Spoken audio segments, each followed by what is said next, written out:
What's up, guys? Theo here. So I'm going to be breaking down Yohan Lainesse versus Sam Patterson.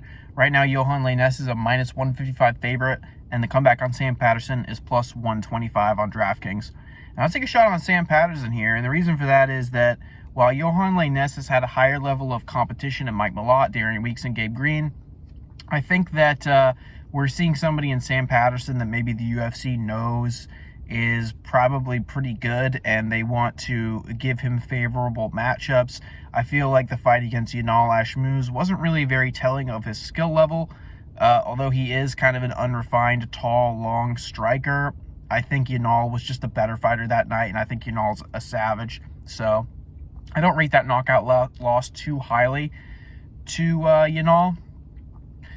And the thing about Yohan Lainesse is that his major strength is really that he has heavy hands. But if you watch him fight, he's not really using his power advantage to win fights. So, for example, he dropped Gabe Green and was beating the crap out of Gabe Green several times, hit him with several clean shots. And despite that, I mean, maybe Gabe Green just has an amazing chin, but Gabe Green didn't go down and actually came back and managed to TKO him. That's a terrible look, in my opinion. If you're ever beating an opponent that badly and they end up coming back and knocking you out, I think that's a really bad look. So I rate that loss pretty badly for Yohan. And in the Darian Weeks fight and the Mike Malott fights, he just didn't look very good. Kind of, again, just sloppy, explosive, kind of switching stances at random times. I just wasn't super impressed with what I saw from him compared to some of the other fighters in the UFC. And yeah, I think that this is really a perfect test for someone like Sam to see if you should be in the UFC or not. So I think obviously if you can't beat Yohan, Sam is not UFC level. If he can, then okay, maybe there's more to see from this guy. Maybe he's going to go on and improve. And I'll kind of take the young guy who is going to be taller and longer and moving up in weight. I'll take him to get an upset here because we've seen him kind of go up against guys who are better strikers than he is in terms of their explosiveness and their speed and whatnot. And he manages to keep them at range, manages to use his length to keep them away, his kind of jab and boxing. And while he's not very dangerous on the feet, what he is good at doing is kind of neutralizing what you have on the feet and then dragging you into grappling situations where he ultimately submits you. That seems to be one of his better elements of his mixed martial arts game, is his submission ability. So I don't even rate him very highly as a grappler, but his ability to get submissions seems quite advanced. I mean, he seems to pull them out quite a bit, almost in a Patty-like style.